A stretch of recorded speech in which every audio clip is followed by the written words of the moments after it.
Oke baik, selamat siang untuk kita semua. Kenalkan, nama lengkap saya Gregorius Timo, NPM 33180043. Di sini saya akan mempresentasikan hasil kerja saya, yakni tugas kultur jaringan. Baik, langsung saja. Pada jurnal pertama menjelaskan tentang regenerasi pepaya melalui kultur in vitro. Di sini pengertian pepaya itu sendiri merupakan salah satu pohon yang dimana buahnya cukup banyak dan dikonsumsi oleh manusia maupun binatang. Buah pepaya termasuk buah klimaterik. Kompetensi untuk beregenerasi yaitu kemampuan kalus membentuk tanaman lengkap dan kompetensi untuk ditransformasi. Regenerasi tanaman secara in vitro dapat dilakukan melalui induksi tunas atau organesis induksi embriosomatik. Regenerasi mulai melalui jalur embriogenesis somatik mudah diregenerasi menjadi embrio yang dimana dilakukan melalui dua kutub. Dalam penjelasan tentang mengenai pepaya, di situ pun ada beberapa ahli. Menurut ahli Ritchie dan Hudges pada tahun 1993, mereka menjelaskan tentang komposisi media yang artinya kondisi yang penting dalam kultur tanaman secara in vitro. Yang pertama pengertian pepaya itu kan ada menjelaskan tentang tanaman secara in vitro. Jadi tanaman secara in vitro itu pada tahun 1993 bukan para ahli Ritchie dan Hudges. Itu mereka menjelaskan tentang komposisi media yang artinya kondisi yang penting dalam kultur tanaman secara in vitro. Komponen media meliputi unsur hara makro, mikro, sumber karbon, vitamin, dan zat pengatur tumbuh. Contoh kecil saja, di Indonesia pada tahun 2020, Meriska tahun 2020 telah melaporkan tentang kultur jaringan pepaya menggunakan varietas pepaya hasil persilangan pepaya Hawaii dengan pepaya Bangkok sebagai eksplan dengan 86 formulasi medium. Namun menghadapi masalah yaitu tunas tidak dapat tumbuh memanjang, roset dan daunnya cepat menguning. Ketika dalam pohon pepaya itu, ketika daunnya sudah menguning, maka daunnya dengan sendirinya akan gugur.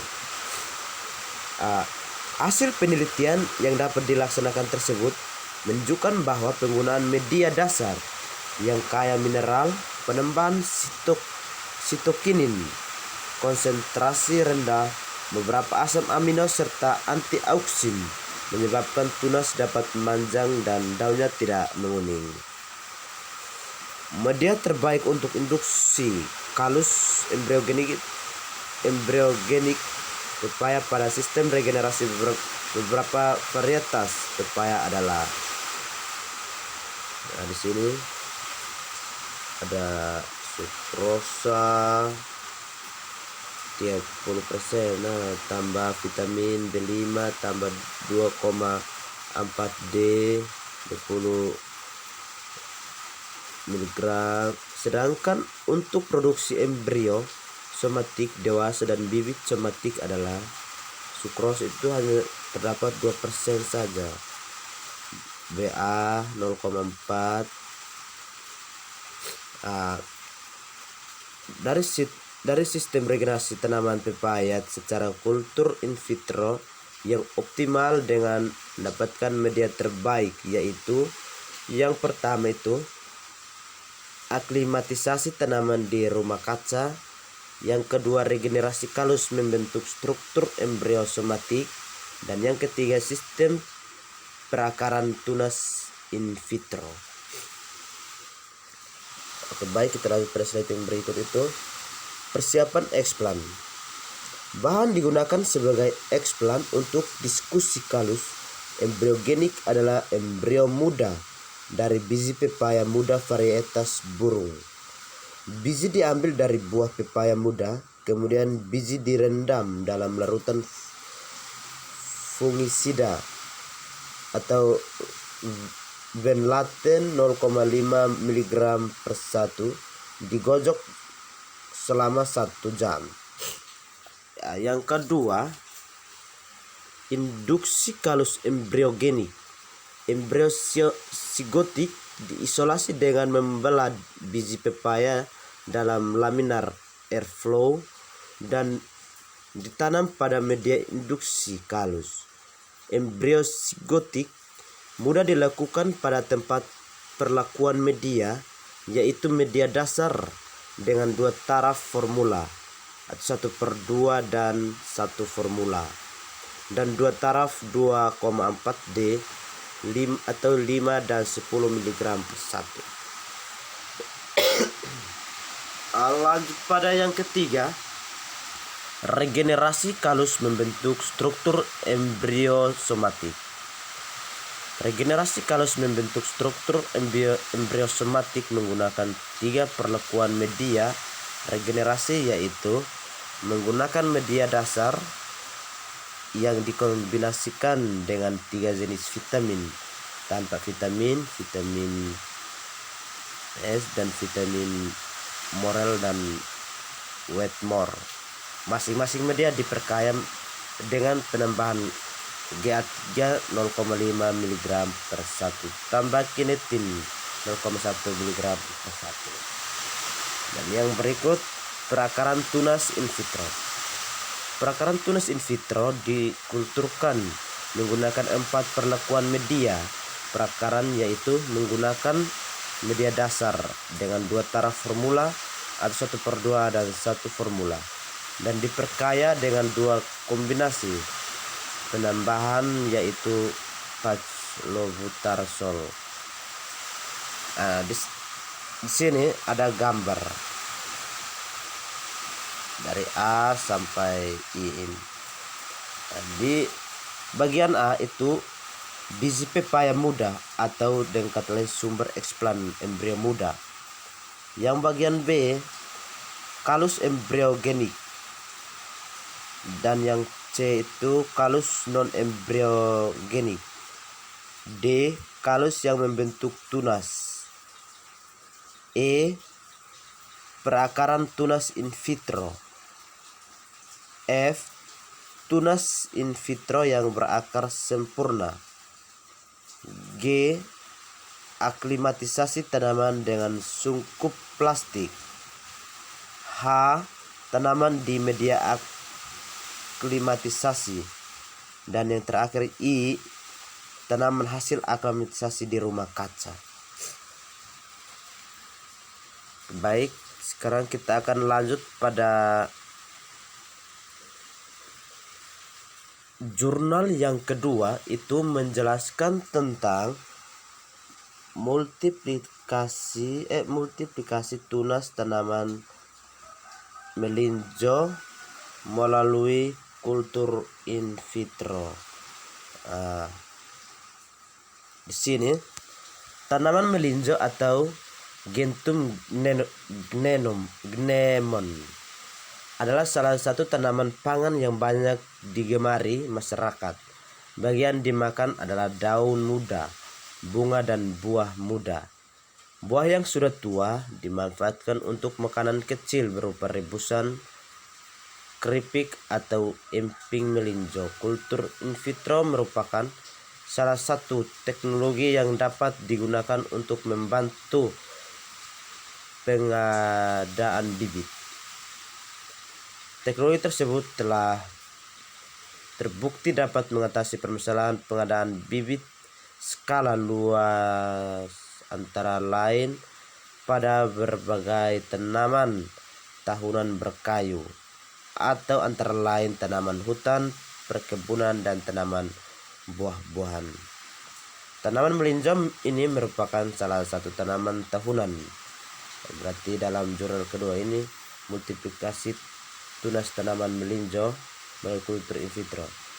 Tanaman melinjo ini adalah tanaman yang berkayu. Baik. Jadi tunas in vitro itu atau dari penelitian tahun anggaran 20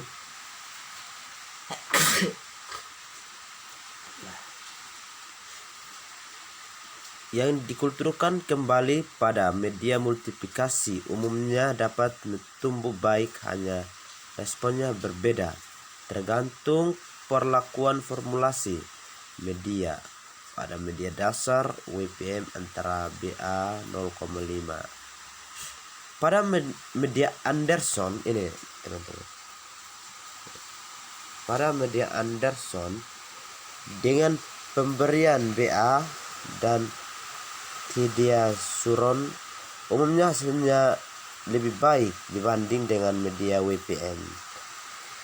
Pertumbuhan tunas melinjo lebih tinggi pada media Anderson. Kandungan total ionnya lebih rendah. Nah, kombinasi penggunaan media dasar Anderson dengan BA dan Thidiasuron memberikan laju pertumbuhan tunas yang tinggi. Baik, pada yang terakhir, pada media Anderson yang diberi Thidiasuron dan BA, jumlah daun lebih banyak dibandingkan dengan media WPM dengan jenis dan konsentrasi zat pengatur tumbuh yang sama. Jadi pada tumbuhan melinjo, media terbaik untuk pertumbuhan tunas adalah media dasar Anderson yang diberi BA 0,5 mg atau 1 kombinasi dengan Thidiasuron 0,1 mg, karena media tersebut lebih efektif untuk memacu pertumbuhan panjang dan jumlah tunas paling. Thidiasuron memberikan hasil tidak baik seperti media dasar Anderson. Pada jurnal ketiga,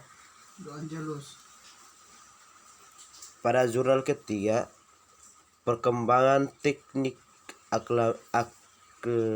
aklimatisasi tanaman kedelai hasil regenerasi kultur in vitro. Baik, pada jurnal ketiga, kalimat aklimatisasi merupakan salah satu tahapan penting dalam penelitian yang melibatkan kultur in vitro. Pada tanaman tertentu seperti padi dan tanaman obat atau daun dewa melibatkan kultur in vitro. Pada tanaman tertentu seperti padi dan tanaman obat atau daun dewa dan tangguh, maka aklimatisasi relatif mudah dan berhasil memperoleh presentasi tanaman hidup yang tinggi, yaitu lebih dari 90%. Beberapa keuntungan menggunakan teknik kultur in vitro adalah dapat menyediakan bibit kultur yang sehat, bebas penyakit, dengan pula permasalahan yang dihadapi pemulia dan terkait varietas unggul kedelai dengan pendekatan rekayasa genetik adalah penguasaan teknik regenerasi yang kurang efektif dan efisien karena sulit diulang dan keberhasilan transformasi sangat rendah. Pada teknik aklimatisasi adalah beberapa perkembangan dan faktor-faktor, yaitu yang pertama, kultur jaringan dalam bioteknologi. Yang kedua, arti penting aklimatisasi. Yang ketiga, perkembangan aklimatisasi tanaman kedelai. Dan yang keempat, faktor-faktor yang mempengaruhi aklimatisasi. Pada pertama, Kultur jaringan dalam bioteknologi. Kehadiran bioteknologi khususnya teknik kultur jaringan didasarkan pada teori totipotensial sel atau total genetik potensial dan didukung oleh pengetahuan yang akurat dengan kebutuhan hara sel dan jaringan yang ditanam secara in vitro. Teknik kultur jaringan juga dapat digunakan untuk menggandakan bibit bermutu bebas penyakit dalam jumlah besar dengan waktu singkat. Di Indonesia, penggunaan teknik ini dilaporkan oleh Karjadi dan Bochir pada tahun 2008 pada kultur meristem tanaman kentang, sedangkan pada jeruk dilaporkan oleh Meriska pada tahun 1985. Keberhasilan teknik kultur jaringan untuk perbanyakan in vitro tanaman jahe dilaporkan oleh Meriska dan Shahid pada tahun 1992 dan pada Krisan oleh Mariska dan Sukmajaya itu pada tahun 1987. Teknik kultur jaringan juga digunakan untuk menyelamatkan embrio hasil persilangan dengan kerabat jauh antara spesies budidaya dan kerabat lainnya yang dikenal dengan teknik embrio request seperti pada tanaman dan vanili. Yang kedua itu arti penting aklimatisasi. Arti penting aklimatisasi. Pengertian aklimatisasi adalah mengadaptasi planlet dari media kultur in vitro, media tanah pada ruangan terbuka. Aklimatisasi juga adalah masa adaptasi planet dari kultur heterotrofik menjadi autotrofik. Tanaman hidup dan berkembang setelah aklimatisasi akan menentukan kelangsungan pengamatan dan pengujian terhadap tahap berikutnya dalam program perbaikan tanaman melalui kultur in vitro.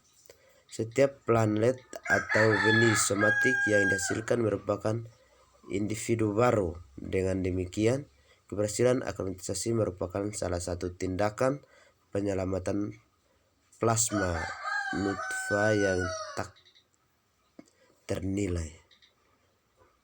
Yang ketiga, perkembangan aklimatisasi tanaman kedelai.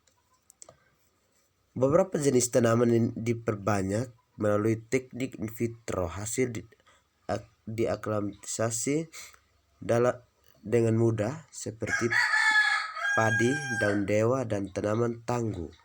Dalam percobaan, planlet direndam dalam air selama 5 hari, kemudian dipindahkan ke media tanah dan pasir.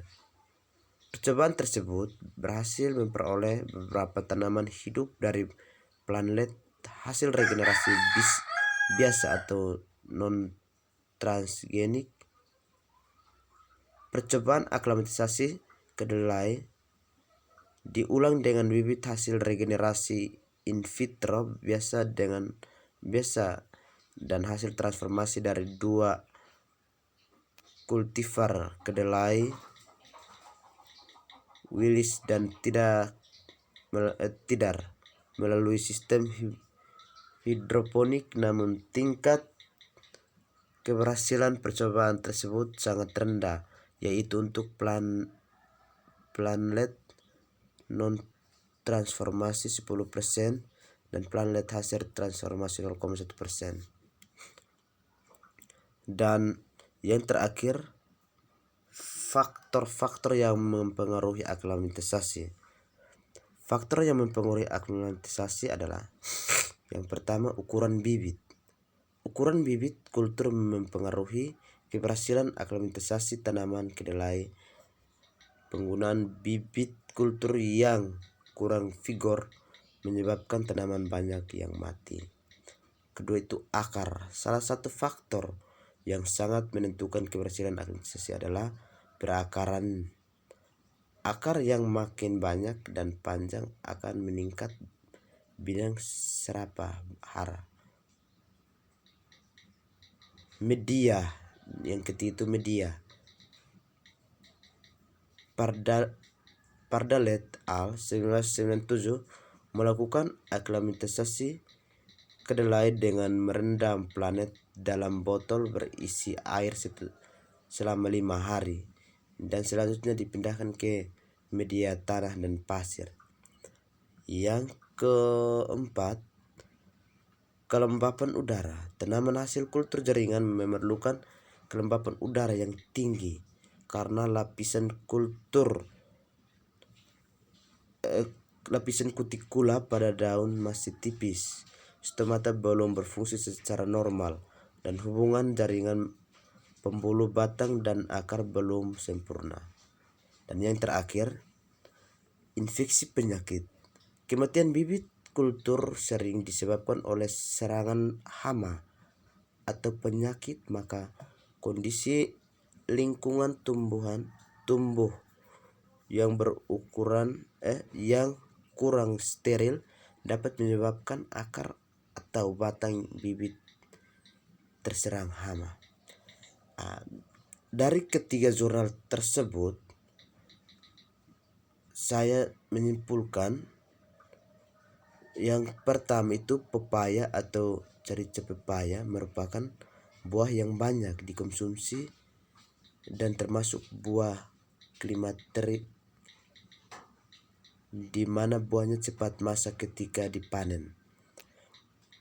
Kedua, faktor yang mempengaruhi regenerasi tanaman secara in vitro adalah spesies tanaman, tekanan osmotik pada medium atau konsentrasi sukrosa, intensitas cahaya, dan konsentrasi zat pengatur tumbuh pada medium.